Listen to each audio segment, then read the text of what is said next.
What is the difference between a clinical dietitian and a nutritionist or clinical nutritionist? Any random person can put this taglines if you have done maybe a 3 month or a 6 month score.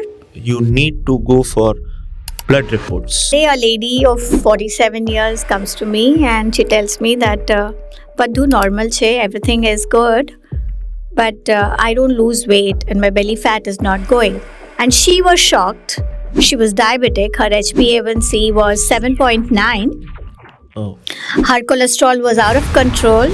In short, her blood report said everything that was internal. Externally, she didn't feel anything. According to her, she was okay except for the stomach. But internally, there were so many issues. So when someone says that that person died all of a sudden, so there is nothing as all of a sudden. So what should a normal male, female, working male, female eat in India? Welcome to another episode of Mirage Talks. Today we have a clinical dietitian with us. She is expert in diet and nutrition. Welcome, ma'am. Her name is Mrs. Simmi Khanna. How are you doing? I'm doing absolutely well. So she already told me about a story when she was coming in for the shoot. And a wellness coach approached you. Yes. She said that she has lost around 13 kgs. Okay. And another guy whose picture she had printed on the card, he has gained around 34 kgs, and any kind of back issues and knee issues and everything can be solved in 3 days. Oh, wow.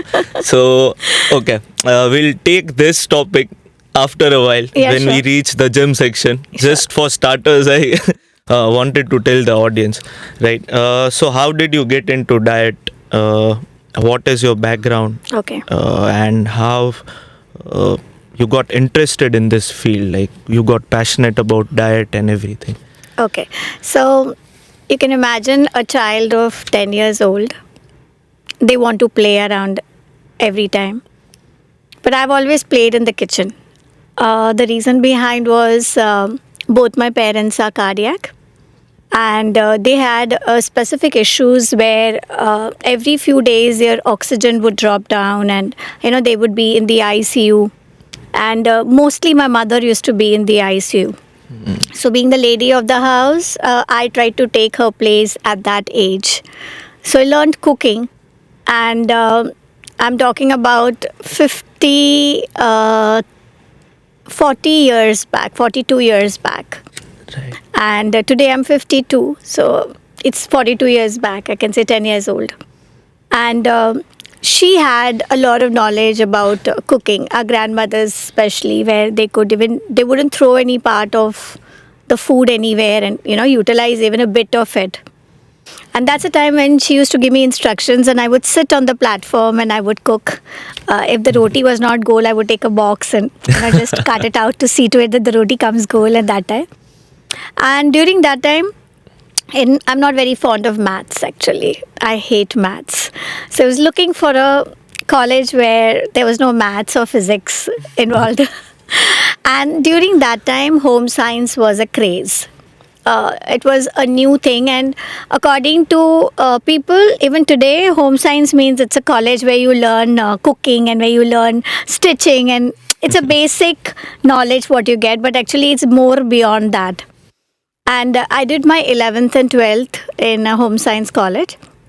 And there, during our time, there used to be an entrance exam to enter into the field of dietetics. And that was a new subject during our time.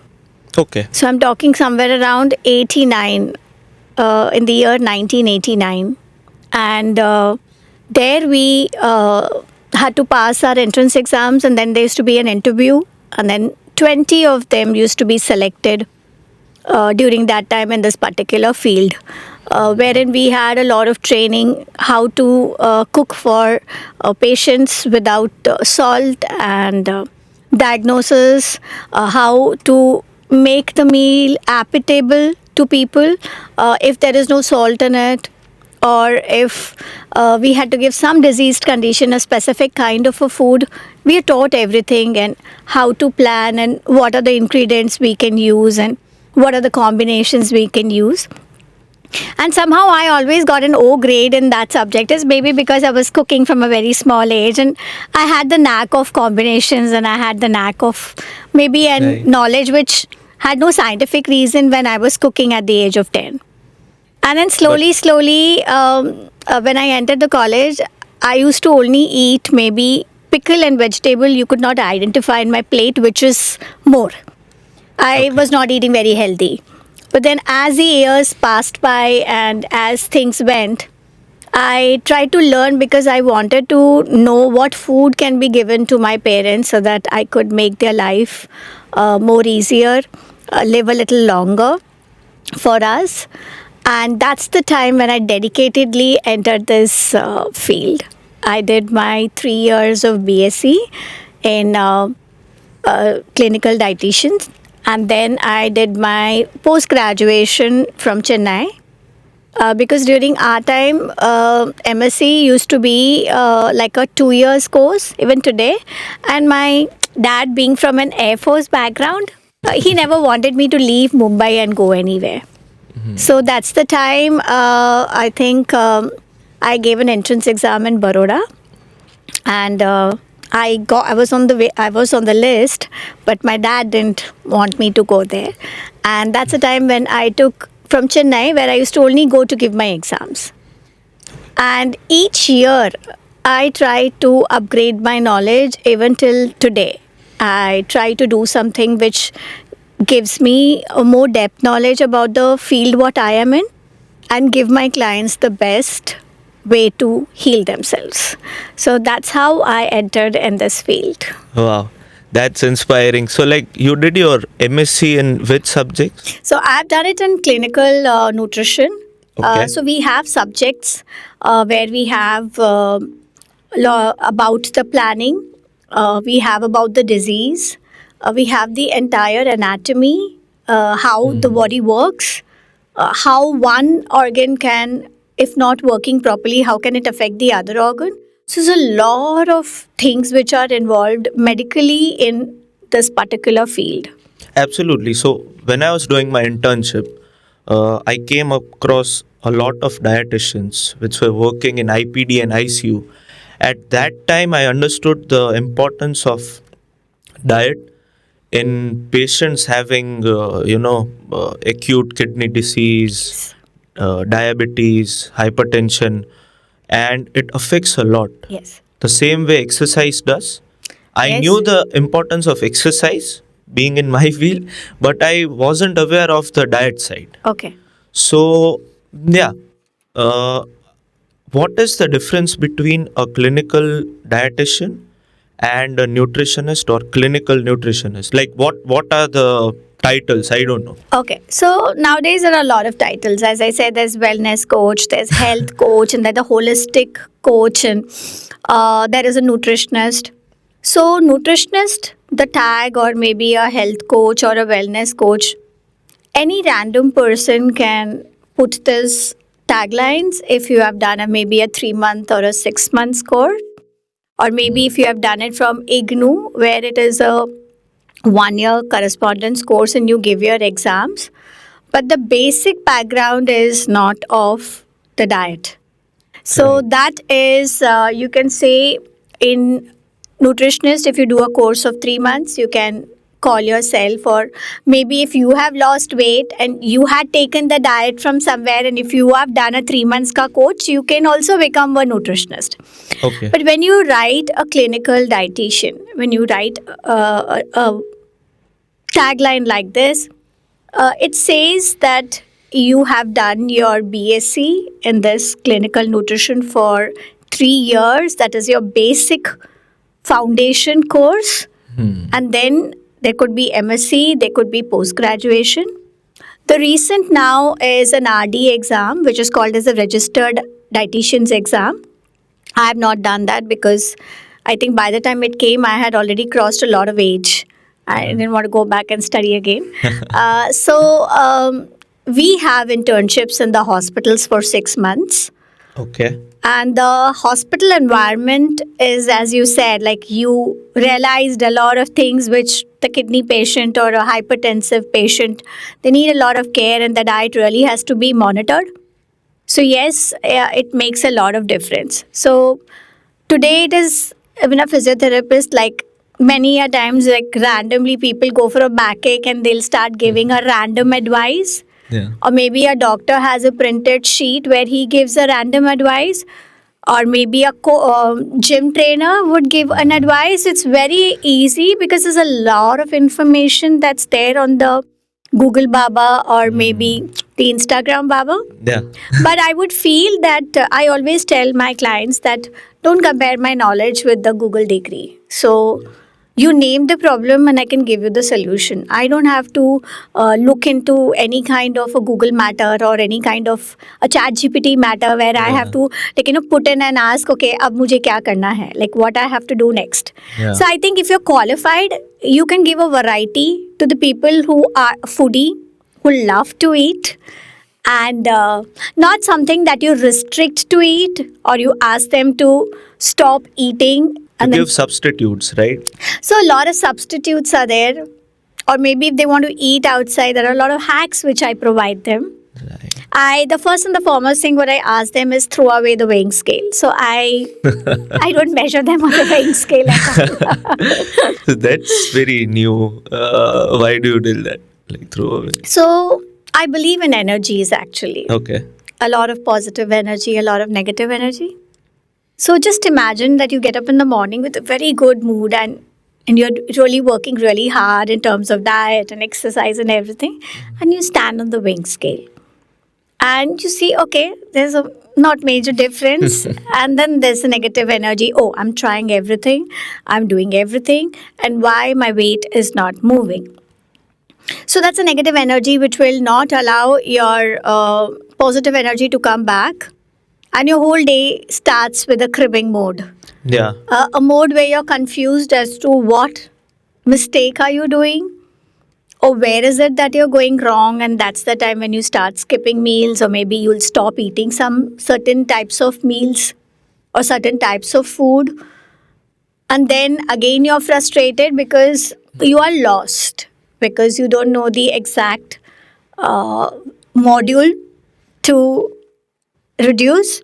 And secondly, diet is something like that which is no one size fits all.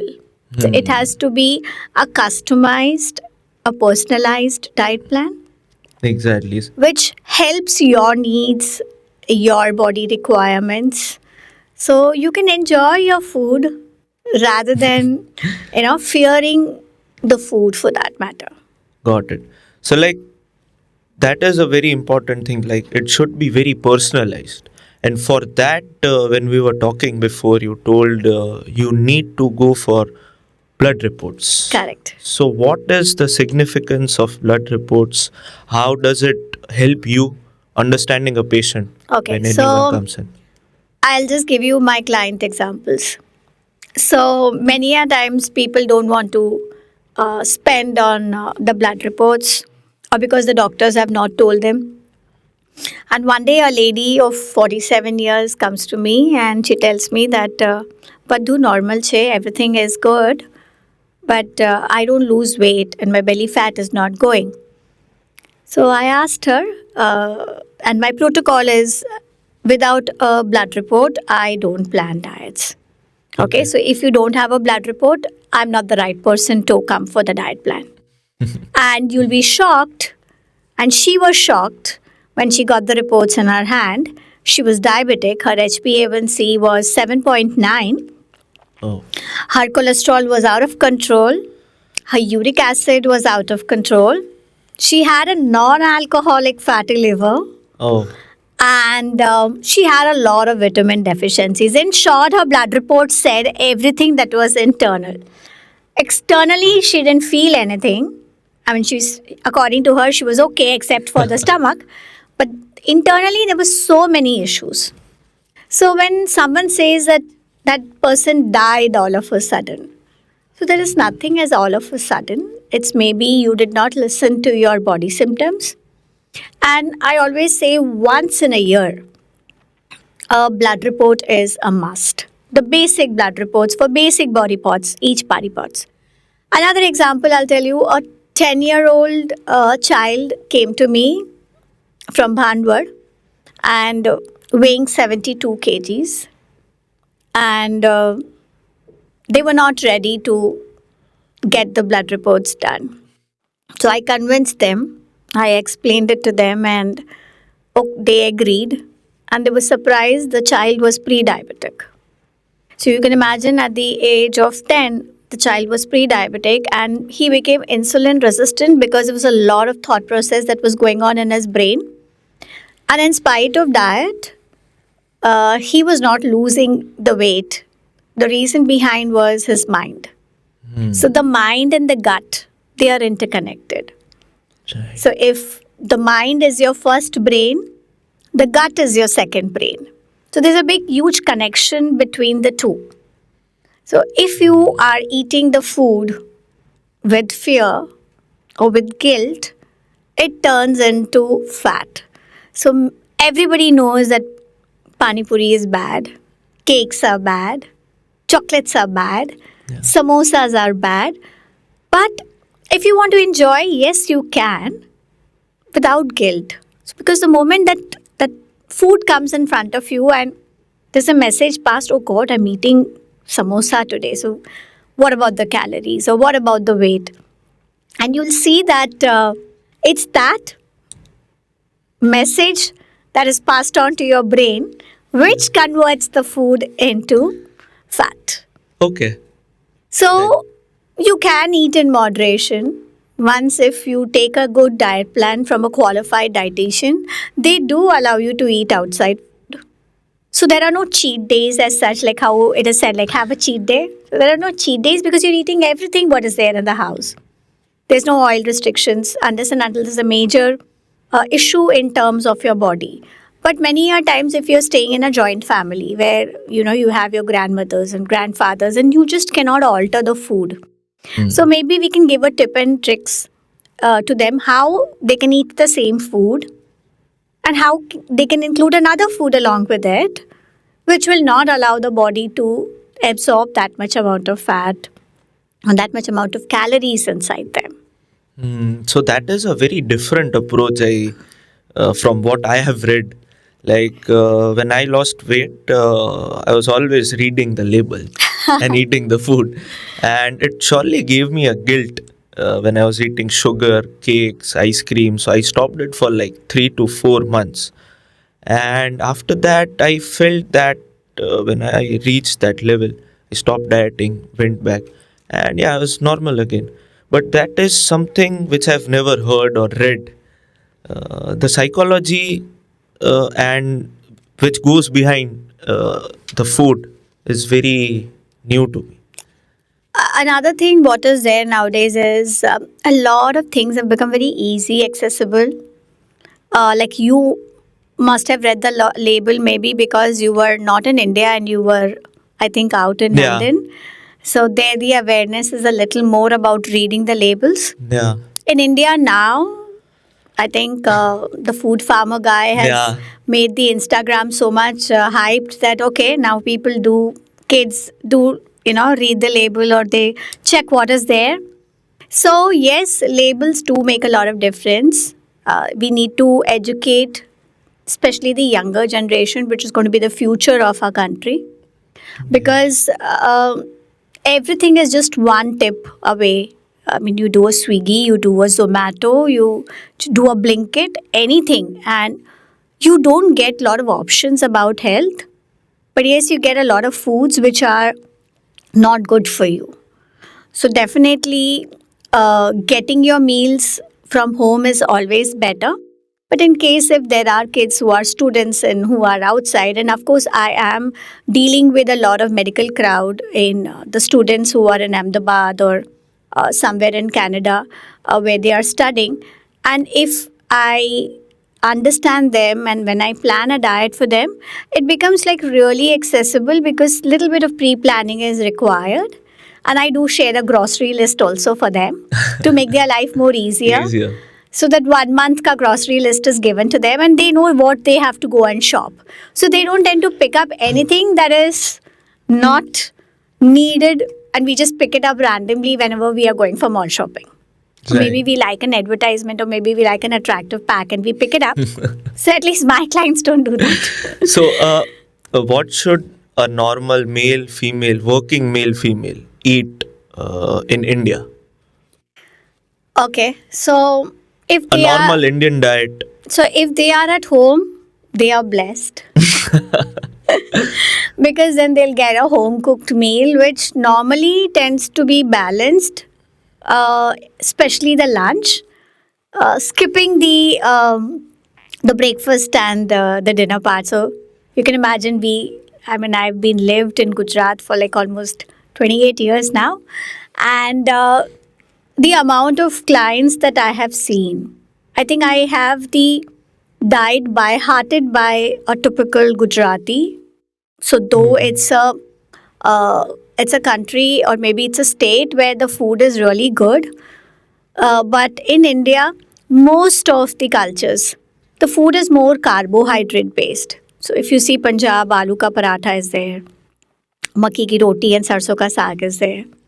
If you see in Gujarat, it's thepla or handwo. If you go to Rajasthan, it's dal bhati. So I don't tell them that don't have the cultural food, but have the cultural food with a little twist. So there's a little twist in the recipes that I suggest them. Okay, share some. So say for example, you want to make a thepla. Okay. So thepla is made up of wheat flour, that's carbohydrates. Maybe some seasons you get it, some seasons you don't get it. So then I asked them to add another local food of Gujarat. It could be rajagro. So rajagro has a good amount of fiber. It has a good amount of protein. So you can make the same thepla, but you can change the proportion of wheat and rajagro in it. Okay. Or another option is you can maybe add a little besan in it and then make your theplas. So a little twist will change the entire meal into a healthier version. Okay. Say, for example, you're making a handwo, which is made up of fermented rice and vegetables. So you add a local kodo millet. Kodri is actually Gujarat ka staple food tha pehle. It was like long back. So I asked them to add that and then make it. So you add millets in the rice fermented way. So basically what happens is you're eating the same food, but then you're twisting the food. Okay. So, for example, if pav bhaji is made with potatoes and a lot of vegetables, and then a pav is also, in India, you don't get anything with wheat. You get a typical maida, refined flour. Very few places have just started now with the bakery items where they are making the whole wheat buns for you. But most of the time, it's easily accessible as your pav. So what I tell them to do is, I tell them to skip the aloo, take dudhi, which normally people don't eat, and mix a pulse with it, like maybe a Kabuli chana or a boiled lobia, and it gives you a better consistency with a better taste. Better taste? Yes. So we have, every Indian has that in mind. Right, saying when diet comes into mind, it is like boiled food. Boiled food, and it won't be tasty at all. Correct. The basic notion which everyone has is this. So, just a question I would ask you. Okay, do you think if I would have not made the food palatable or the food tastier, do you think I would be still consulting people and I would still have a lot of people coming to me? So, initially, yes, people are a little reluctant. But once when they try it, there's no looking back. Even my line of products which I make, taste is first and the foremost is the taste that I look for. And second is the nutritive quality that I always look. So even when I made the products, I had to redo my protein powder at least 5-6 times to get the exact amount of proteins and the exact amount of fiber with no sugar and with a good quality protein in it. Same way, my other products like immunity and digestive churn and everything, nothing is addictable. I mean, you can just use it for that particular period of time. And once you're okay, you can just leave it. And Okay. storage is like for a year, like how you store your masalas for a year. So you don't put any preservative in that. That's why you could store it for a year. So I'm not using any preservative or additive. Okay. And the ones in the protein powder also, the ingredients that I use, nothing has an oil as such which will become rancid or which will get spoiled over a period of time. Got it. So we'll come back to the protein and everything once we hit the gym ka section. But coming back to this everyday food, right? How much grams of protein, carbs, fat, so the macros, right? Okay. How much a male or female working class should eat, and what are the ingredients you suggest everyone should use? Okay, so in macro, if you say people are scared of carbs, Yeah. so the moment the word carbs come, people are really scared and they stop eating carbs. But carbs is like your major energy power. Yeah. So it is needed by our body. Only thing is it hurts or maybe it stores as fat when you take it in a wrong manner or you overdo in terms of carbohydrates. So if I tell today you measure in grams, do you think you'll be comfortable measuring in grams and then cooking? I No. don't think so. It's sustainable. So I teach my clients how to use a palm, how to use a fist, how to use your kitchen bowls as the measurement to understand what you're eating and how you're eating. Now, earlier we used to measure the calories. Like if you say if it's a 23, 24 years a person, so we would suggest somewhere around 2,275 kilocalories. That's what we studied actually. So, but then what happens during that time is how do you calculate? So, unless and until you have a non communicable disease, it's very easy to measure the quantity of food, and you have a lot of apps nowadays. Wherein in India, where you can just, if you are very good in monitoring or very good in feeding, you can understand how many grams of carbohydrates you have taken. So normally, if you see a male and a female, they have a different protein requirement. So it is 0.8 grams to 1 gram per body weight for a normal person. But as Protein. your age increases, as your workload is different, in females they have different stages where there's a lot of hormonal fluctuations. So every stage the protein changes. From protein also we get carbs. So if you're eating a good amount of vegetarian sources, you will be able to sustain better. So in perimenopause, if you say a woman may have to take 1.2 grams protein, post-menopause somewhere between 1.4 grams, because there could be a lot of muscle loss. So you have to prevent the muscle loss. So protein does help to repair your body. We all know that. Right. And in India, we think ki we consume 32 grams of protein by whey protein or maybe by something like an egg or something. No, it's not needed. हमारा जो typical food है, especially in India, the amount of dals and pulses that we have, even if every day we pick up one dal, we can make so many things out of it. So does the quantity matter also, right? Yes, the quantity matters. Usually have 1 cup of dal, which is very diluted, Yeah. especially in Gujarat. So people nowadays usually think that you don't get enough protein by that 1 cup of dal. So, Naturally, it is true. Okay. So the dal consistency also matters. And of course, having only tur dal is not going to help you to give you the amount of protein that is needed. So what I teach my clients a lot of combination methods. So say for example, if there is a tur dal, then I ask them to put til seeds in or make a chutney out of it and take it like a side meal. I'll ask them to make a raita of makhana, or I'll ask them to make a raita of pumpkin seeds and flax seeds, or maybe I'll ask them to make a flaxseed ka chutney where I can add the micro and the macronutrients together. So life can be made very easy depending upon how your taste and what kind of a foodie are you. Okay. So it could be an homemade paneer. It could be maybe a pumpkin seed ka chutney. It could be a flax seed ka chutney.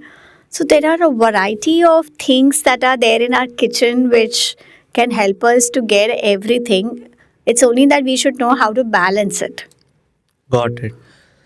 That is not at all from what everyone reads is calculate this, calculate your carbs, protein, fat, calories, everything.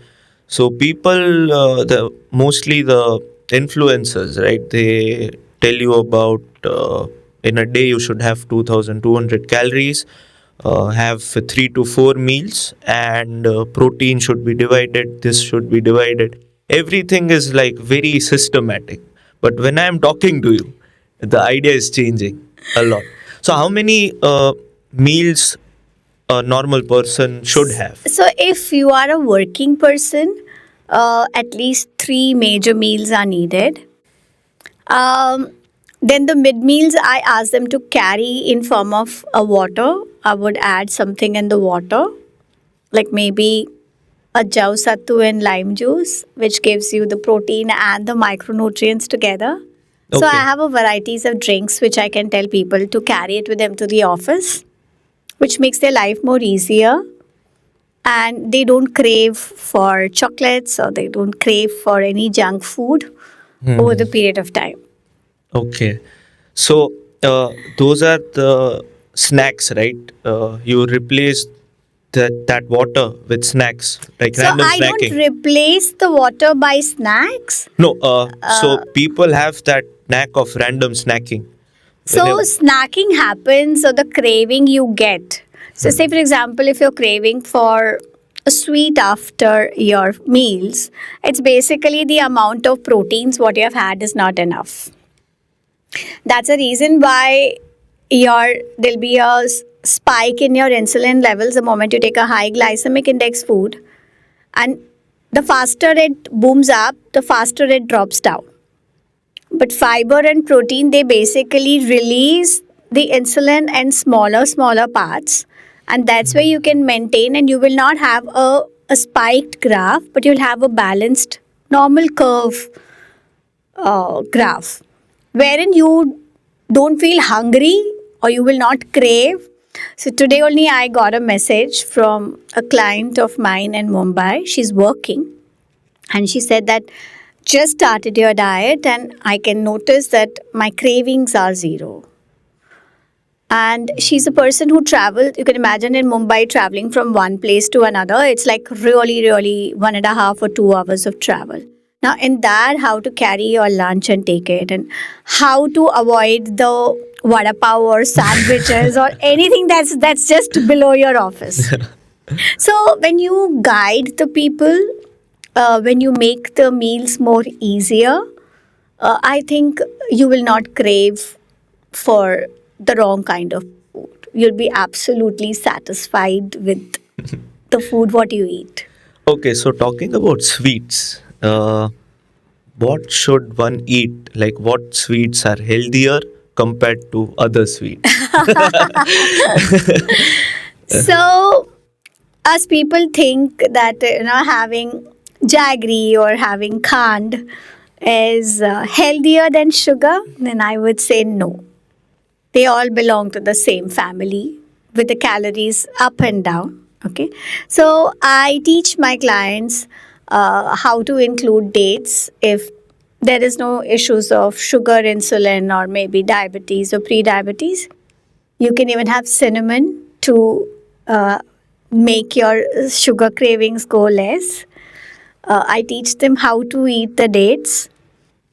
I even make them have smoothies with a little bit of unsweetened cocoa. I teach them how to make very good laddus at home, Okay. which can be made. Or maybe if someone says, no, I don't know how to make and I would want maybe a source where it is made healthy, then I do know one or two people and maybe I'll connect them and I'll try to make their lives more easier in terms of eating and at the same time enjoy the food.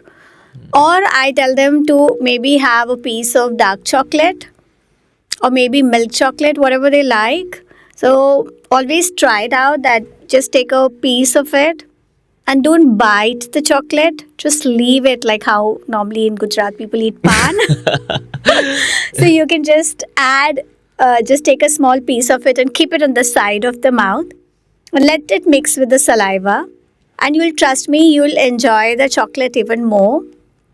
And when you really close your eyes and you try to feel the sweetness of the chocolate, the ingredients of that chocolate, trust me, even one small piece makes you feel so satisfied.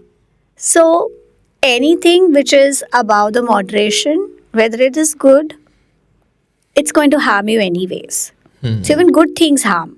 Yeah. So it's not necessary कि अच्छा है तो we can eat more and nothing will happen to us. No. So everything has a limit, everything has a moderation.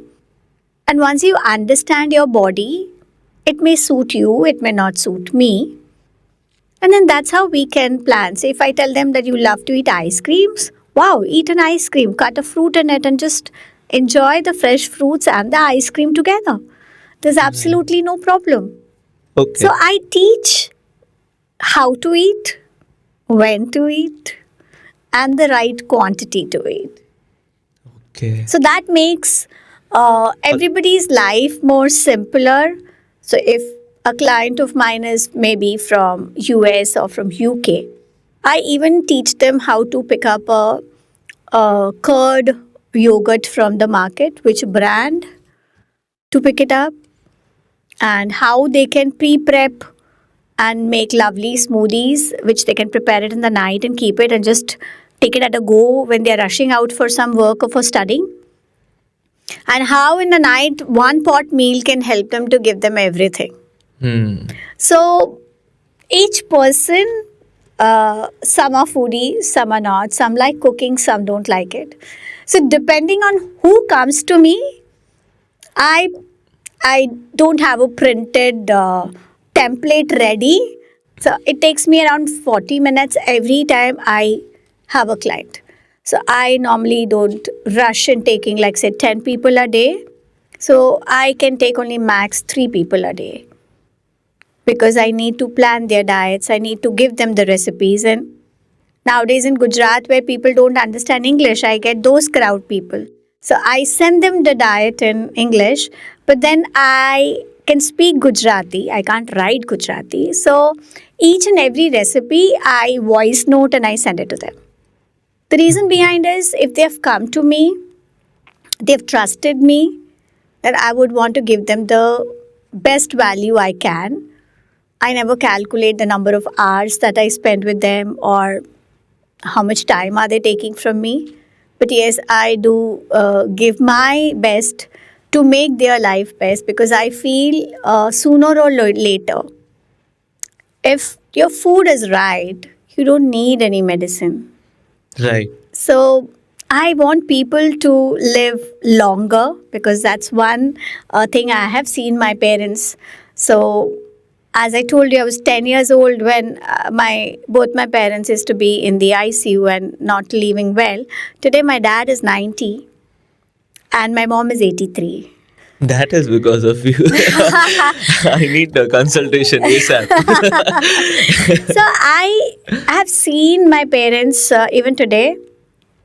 We all, people many a times observe what I eat in the plate. Okay, so if I go for a party or if I've gone for a wedding or anywhere, who knows that I'm a dietitian would see in my plate, and many a times they are zapped. Zapped, why? Because they see I'm eating a tikki, I am eating everything, but then they don't see that I'm eating everything because I'm a human being, but I take it in moderation. So I enjoy my meals, I relish my meals, and the Worst part is, in today's life, people don't have time. So they may cook for 1 hour, 1.5 hour, but they'll finish the food in 10 minutes. So they don't, some of them are looking at television, they don't even know what they're putting inside their mouth, or they're absolutely lost. Yeah. So then I teach them that at least for 15 minutes, put that small monster away, that is a mobile, and sit on the floor and eat. The reason behind is you must have seen when we sit on a table and eat, we are absolutely erect. We hardly bow down and we eat. But if you're sitting on the floor with a cross-legged, you tend to completely bend from your side. Of course, if you're not used to sitting down and you're having a back issue, then I teach them how to eat the food even when they're sitting on a chair, by maybe doing a mudra before eating the food, because Okay. I believe in energies a lot. So I always feel that your energy should be so high that if you pass by somewhere or if you're sitting next to somewhere, that person should feel absolutely calm and composed and can feel that aura of yours. So you must have seen a negative energy people, they constantly fiddle with their hands and their legs are constantly moving, I tuck, tuck, tuck, tuck, and or maybe they're fiddling with a pen. And if you see, looking at them, you tend to get, okay, what is going on? There's too much of vibrations everywhere around them. But when you see someone who's just sitting very calm and composed and very poised, and you see, okay, this person seems to be really poised, really confident. It's not about confidence, but I feel it's the energy inside the body. And the energies can come only when you eat in the right way and when your mind is focused on a right way.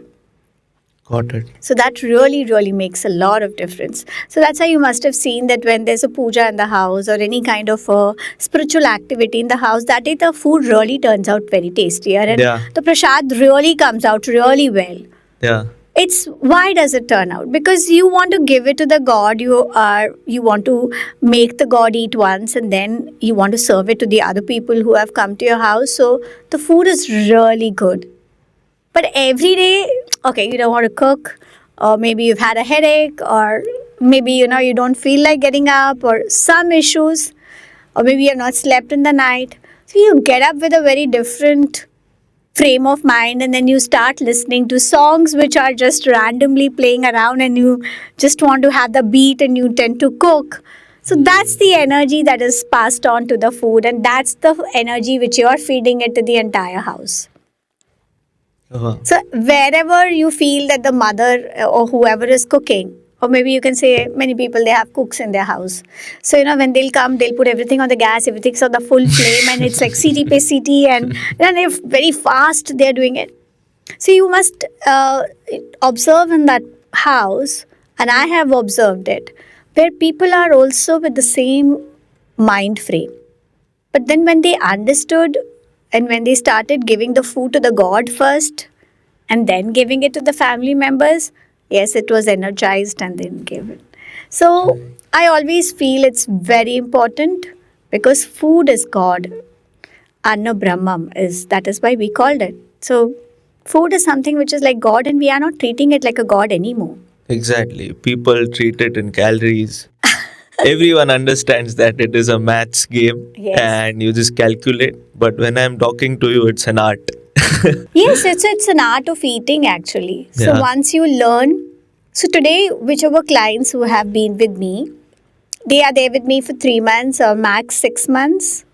And then maybe after 2-3 years they'll call me again. But they all know how to eat. And they all have understood. It becomes like a lifestyle habit of theirs, like you get up and brush your teeth.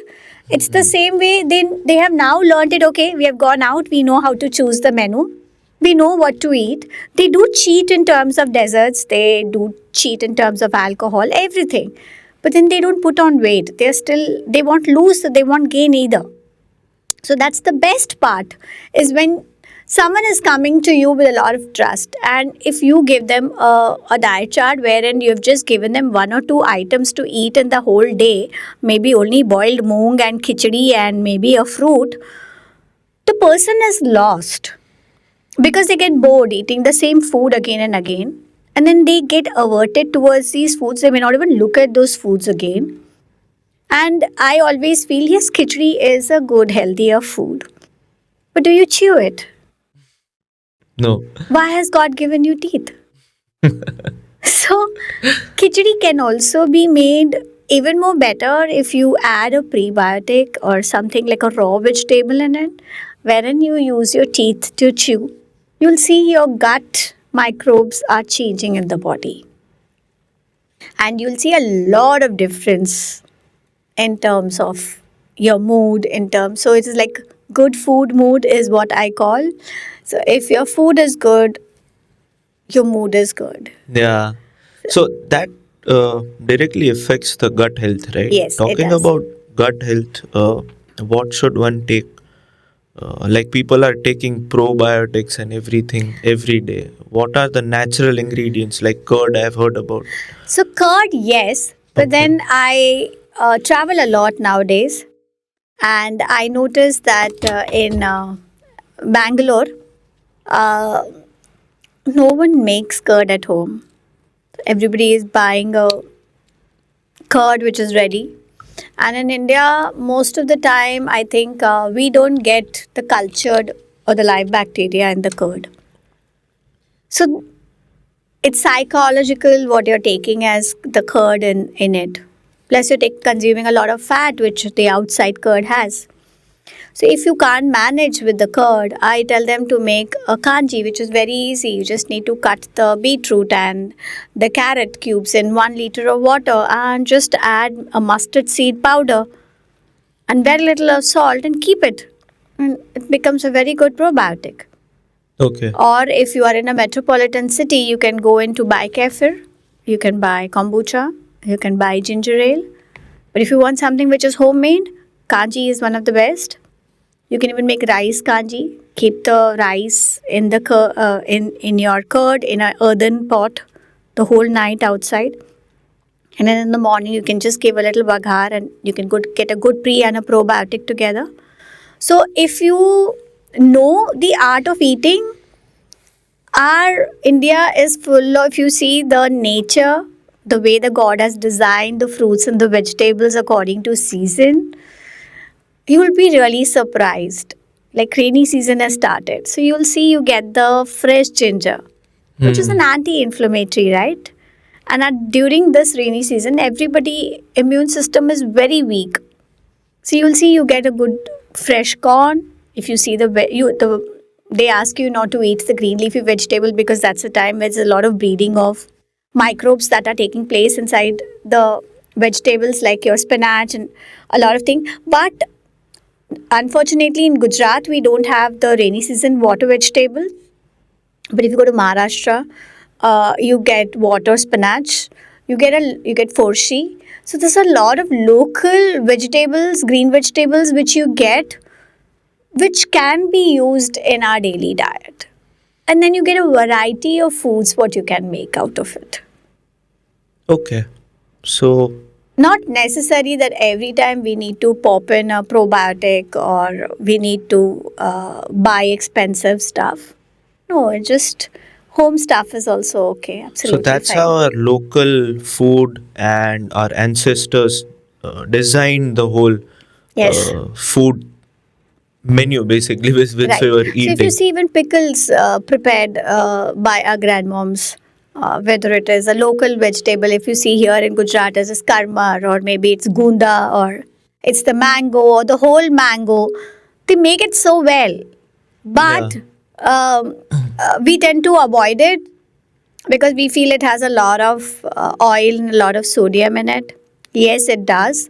But if you eat it in moderation, I think anything eaten in moderation with the person who is there to train you for your well being, I think you can enjoy food. And you don't need to then take any supplements from the market. So I recently got a client who had come from another dietitian to me. Okay. Okay. And they were zapped Because they said, you don't give atta. So I said, why should I give you atta? You can buy the atta from the market and you can make it at your home. Why do you want it from me? We did go somewhere and there they did give us, and we were given omega and we were given magnesium and we were given calcium. I said, if your diet is good, you don't need it. And if your body is like really deficient in many a times in B12 or in D3, for D3 go and sit out in the sun for 20 minutes, or maybe do some gardening in 20 minutes, or maybe one pot or something like that. Yeah. And for vitamin B12, you can take a good amount of sprouts. And if you Okay. don't like the raw version, you can just saute it in a little bit of fat and enjoy your sprouts, and that also gives you vitamin B. Okay. Which are the other foods rich in B12? So, curd is one of them. Okay. You can have good amount of sprouts that you can have. So, if your gut is healthier, so if the gut microbes are good, your vitamin B is sustained for a very long period of time. Okay. But you see, many a times people take injections, Yeah. and now another 6 months and they're depleted. Hmm. The reason behind is the gut is not being able to absorb what is there. So basically, gut is very important. And in India or in Gujarat, you can say constipation is not considered as a disease, but that's the root cause of your gut. So if Okay. you're not going in the first 20 minutes of your waking up, and you're randomly going in at any given hour of time, or you don't have a fixed hour of going, then there's something wrong with the system of yours. Right. Because our internal body clock, the circadian rhythm, you can say, it works really good, provided you train it is very good. And today, everybody goes beyond the circadian rhythm for everything. The sleep cycle is not Disturbed. fixed. Yes. It is completely, off the off the balance. track. Yeah, and that defines how how your body works. Yes. And even people don't exercise. I get a lot of patients uh, who don't exercise, eat healthy food but don't exercise. So I feel those things should go hand in hand. Yeah, so it is said like it's the 80% or 70% diet role, and it's 10% to 15% your exercise, and then comes your sleep. So, what happens is when you sleep, your body is getting repaired, you are more focused. So, if you see the teenagers nowadays, most of them are confused, they don't have patience, and you can't tell them anything, and they get angry, and their mindsets are totally different. Now, all of a sudden, there's a trend that's coming where there's a too much of fitness which is involved. So, if you see your body, according to me, you don't need more than 20 minutes a day. If you do it, the right kind of an workout, you can sustain it. I was just reading yesterday because I'm 52 and I haven't got my menopause yet. But since few days, I'm not feeling up to my energy. So I was wondering, where am I going wrong? And I always ask myself, where am I going wrong? And that's the time I was reading about hormones. So in that, it was said that when the estrogen level goes down, let your body listen to you and don't push yourself in the exercise. You can just go in for a light breathing exercise, or maybe for a light walk, or maybe, understand, listen to your body. What is it trying to say?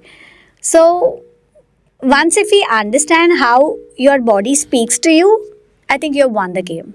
Yeah. So going in the gyms and picking up 200 kgs and 100 kgs of deadlift and 100 kgs with squats, or doing maybe 108 surya namaskars in 20 minutes, that's not exercise. That's something which you're ruining your body, because the form of exercise has to be done. So today, if you correctly, so I'm a Reebok certified instructor in Pilates, Okay. and And as I've studied anatomy, I understand the muscle groups and everything very well. And I used to earlier take Pilates classes, but after my accident, I weaned it off because I didn't want to, like push myself to that extent.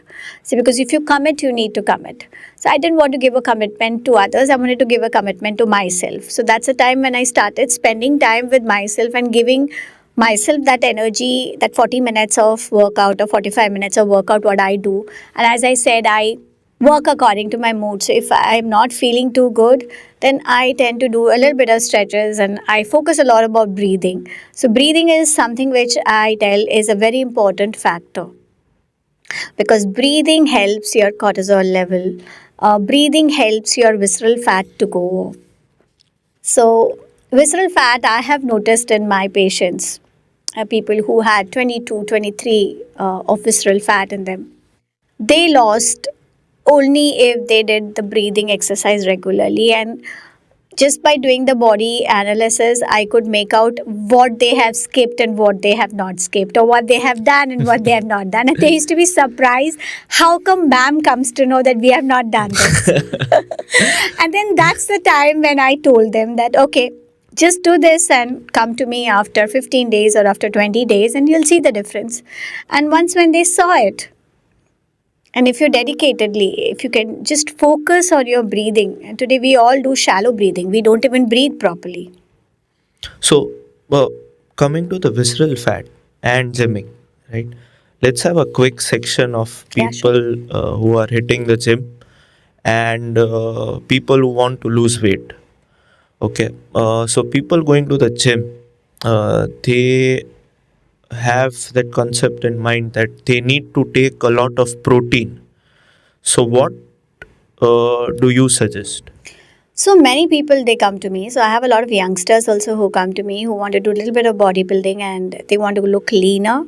Yeah. So they all buy the whey protein ka dabba, which is there, the whey isolates. Now, it depends on how much amount of training are you doing in the whole day and what age group you are belonging. So there are athletes who come to me I'm not a sports nutritionist, so normally I don't plan anything that's related with sports or with activity of the Okay. gymming part, is because I more into the clinical part. So I deal more with diabetes and cholesterol and hormones and all those issues. But people who go to the gym, it's not necessary to take a whey protein, or you don't have to convert yourself into a carnivore and start eating eggs. If you're a pure vegetarian, अंडे में ही होता है and chicken में ही होता है. No, that's not the case. And you have to remember one thing is you need to place the proteins in a way that at a time the body can absorb 15 to 18 grams of protein at a time. So if you put it in smaller meals, your body will be able to get the availability. It will work better. So depending upon the choices, there are so many seeds which are available in the market from the kitchen which has proteins in it. So your hemp seeds have a good amount of protein. Okay. Your roasted chana dal has a good amount of protein.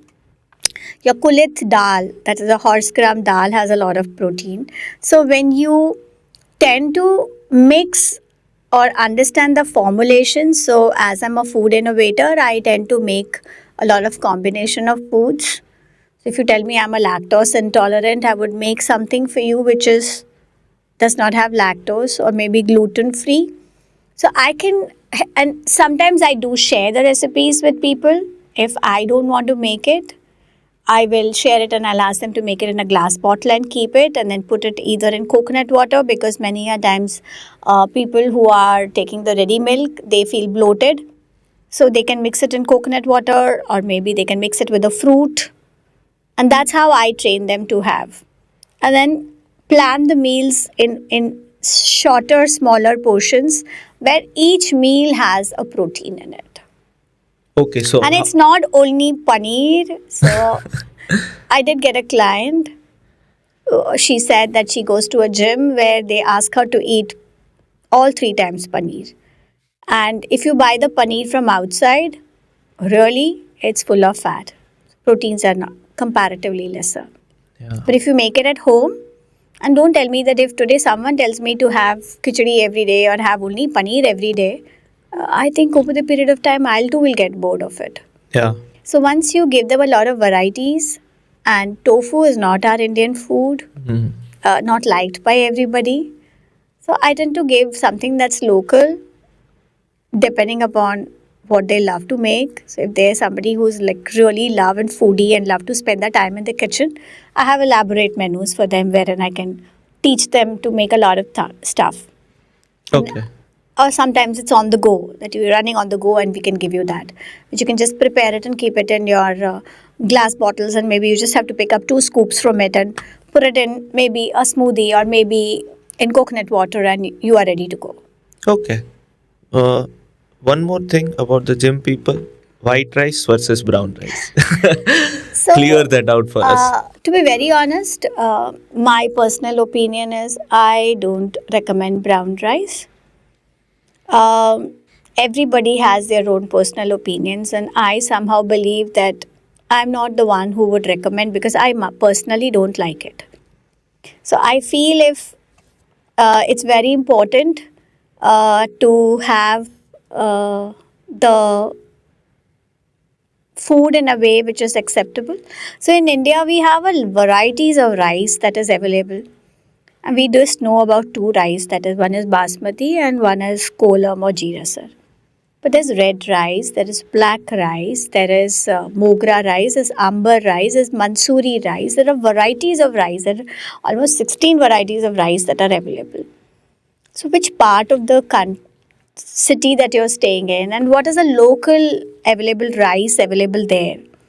You can start eating that rice. And there's an art of eating rice. So Okay.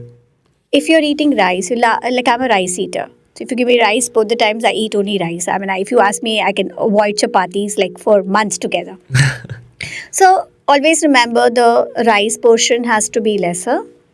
So see, for example, if small katori is of rice, 2 big bowls of dal, 1 big bowl of vegetable, and 1 big bowl of salad. Where does the rice will not, the carbs from the rice is good. It's not going anywhere. It's what you're getting is from the micronutrients and macronutrients from the other side. Got it. So when you train yourself and when you understand how to eat your food, I think you're ready to go anywhere in any part of the world.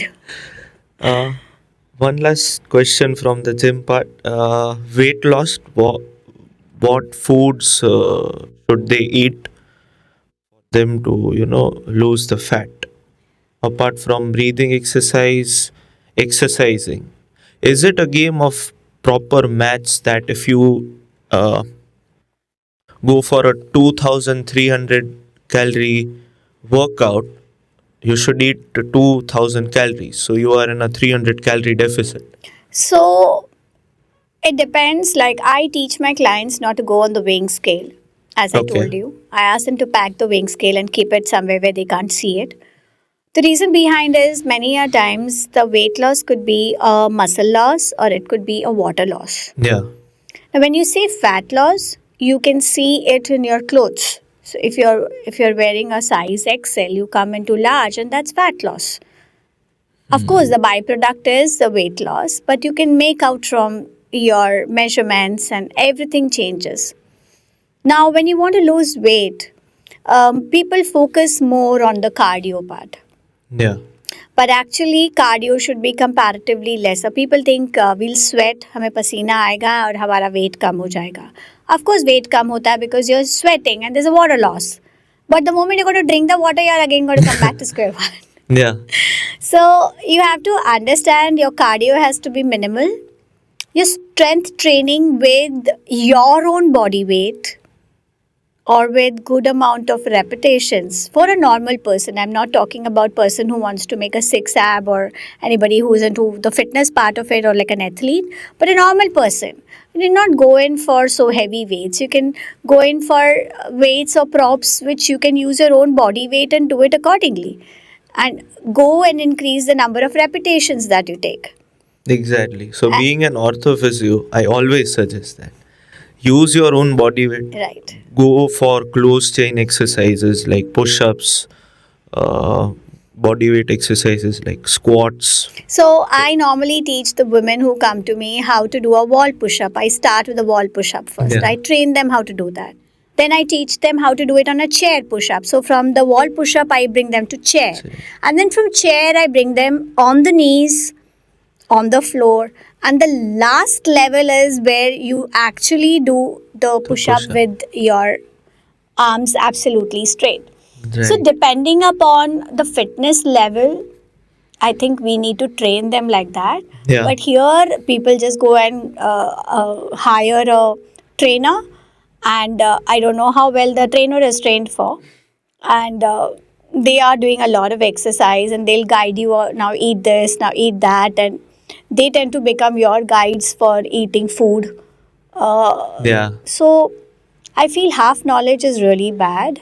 exactly. And then I it think should be it step should be by a step. team of people that can work together hand in hand to help the people to live better. For sure. It should be like your rehab or anything, exercise, right? It should be step by step Right. according to your level. True. One last question. Yeah, sure. Coming towards the end of podcast. What is your diet plan? Okay, so I'm a person of practice what you preach. So I get up in the morning by 5:30. I have around 750 ml of water, and I do a lot of breathing exercise. Okay. And then I not very fond of fruits, so I do my exercise of Pilates, and I am actually doing an intermittent. You cannot call it as an intermittent fasting, but I do belong to that circadian rhythm where I eat where the sun sets and the sun rises. And the first sunrise after my workout, I have a hearty meal. So every day I have a different menu. Like I could have a broccoli makhana paratha, or I may have a sattu ka chila, or maybe I'll have besan ka chila with a lot of vegetables. I would have a South Indian menu, maybe an idli and a sambar, or Okay. if sambar is not there, I make rava moong dal idli. So I try to combine a lot of things as my breakfast. Okay. Mid morning, mine normally I take a buttermilk with a jackfruit flour in it because during the last stage of perimenopausal and menopausal stage, we need to add a lot of fiber in our diet. So all my meals have a lot of fiber. So even my breakfast has a lot of fiber and protein in it, Yeah. and even all my meals. So I take jackfruit flour for adding the prebiotic and the fiber in my diet. Okay. My lunch is around 1:32, where I take in a big bowl of dal. Sometimes could be sprouts, or sometimes it could be a big bowl of dal. Every day I make a new dal. And there's the vegetable, maybe a pumpkin or a dudi or bhindi or anything of that sort. A big bowl of salad. So every day my dressings are different. And a small puri sized chapati, which I make, but I eat kapli wheat. I don't eat Okay. the normal wheat. Okay. So I'm eating the kapli wheat. So this is my lunch. And then I take a glass of, if I've taken raita, then I may not have buttermilk. So I'm not very fond of buttermilk. But Oh. I, Gujaratis will get offended. so I do have it sometimes I don't. Then around 4 o'clock, I would love to have my small cup of tea. And with my cup of tea, I normally have either a roasted chana, a dalia, or a makhana. That's what my go-to meal is. Or sometimes if I'm craving in the sense nowadays I do crave because of hormonal issues, then I may take a chana dal little with a little onion and tomatoes in it. And then I eat my dinner by 6. So my dinner is always rice. So my Okay. night meal has always been rice for ages. So as I told you, there's a very small portion of rice. There's a very big bowl of vegetable. There's a very big bowl of salad. And there are almost 2 bowls of dal.